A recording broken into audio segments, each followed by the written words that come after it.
Sveiki, esu Ramunė. Šiandien nusprendžiau pasidalinti Rėjaus kurtos herojus kelionę patirtimi. Galiu prisipažinti, labai ilgai sekiau Rėjaus postus. Visada kažkas traukia, visada labai buvo įdomu stebėti jo mintis, jausti tą energetiką, kur jis skleidžia. Bet kažką pradėti daryti prireikė laiko, nes kažkur viduje visada buvo, aš ir taip žinau, aš tiek daug pati visko žinau, man nereikia, man ir taip gerai. Kol vis gyvenimas mėtė tokias situacijas, kur atrodo ne, kažko viduje trūksta. Kažkokio varikliuko, kuris varytų mane į priekį. Ir suvokimo, kas aš iš tikrųjų esu ir kuo noriu būti.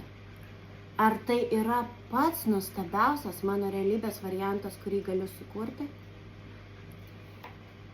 Ir vieną dieną tiesiog pagalvojau, pabandysiu, juk nieko neatsitiks, tiesiog pabandysiu.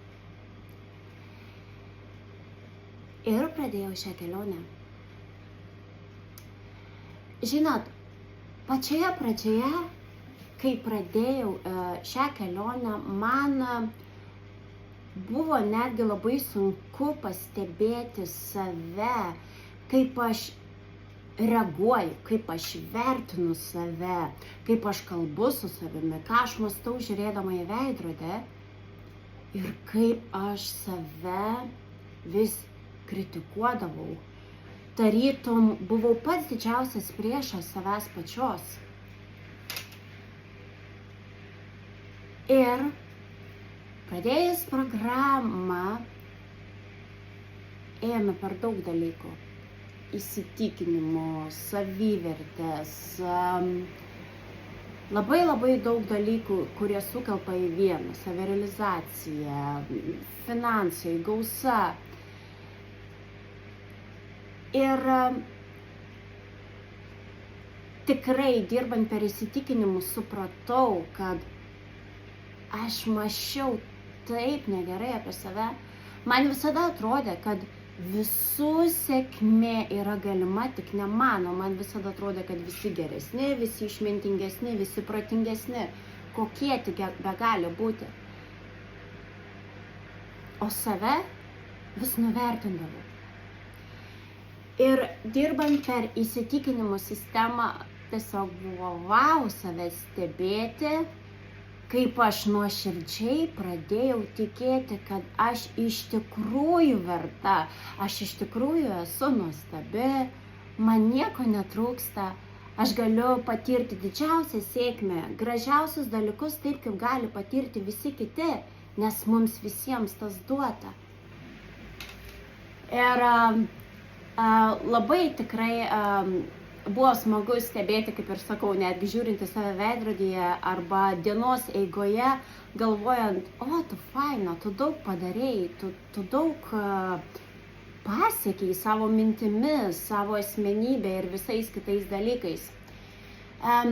Atsigrąžus atgal, labai iš tiesų gaila, kad visada sakiau, oi ne, aš save myliu. Save myliu. Taip, mylėjau save kažkokia netikra meilė. Per didelių davimų kitiem, savęs palikimu paskutinėje vietoje. Taip atrodė mano meilė. Man atrodė, kad jeigu aš duosiu daugiau, mane daugiau mylės. Bet viskas buvo priešingai. Mano pačios energijos lygis krito žemyn. Ir aš nebežinojau, kaip save surinkti iš visų šių detalių. Tai aš tiesiog sėdžiu dabar ir šypsausi,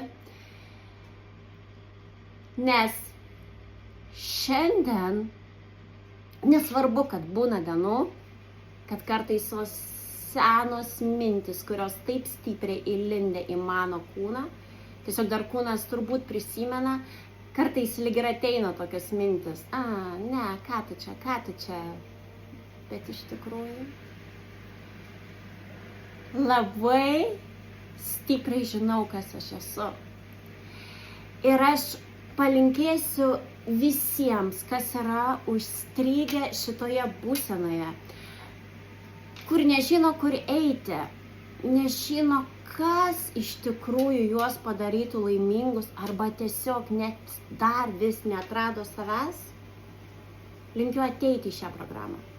Reis yra nuostabus žmogus ir asmenybė, turintis didžiulį jėgos potencialą. Ir visiems tiesiog palinkėsiu, nebijokit, nes mes per baimės labai dažnai prarandam visus gražiausius pasaulio dalykus, o juk mes visi tokie nuostabūs. Tad tikėkime savo gražią ateitimi. Ateik. Patikėk, tavo realybė tikrai pasikeis. Iki.